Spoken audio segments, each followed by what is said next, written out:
budgets, bureaucracy, pension and healthcare costs, student progress, teacher ratings. Everyone has an opinion about the issues impacting education.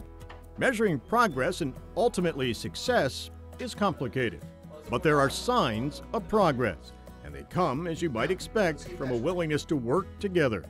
An example, Plattsburgh and Beekmantown school leaders are exploring ways to find areas where they can share services and achieve greater efficiencies.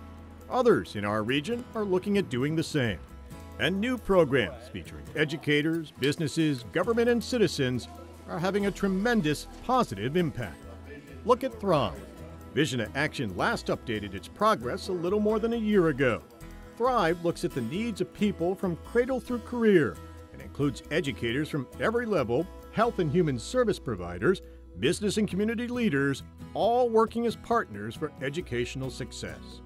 Thrive is based on the premise that by working together, all involved will have a long-term collective impact far greater than the isolated impact of each element working separately or even working together without a central goal and focus.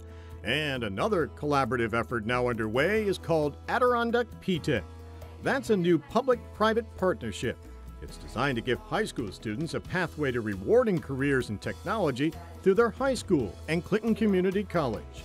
Here with more are P-Tech coordinator Michelle Armani and Peru's Chris Mazzella.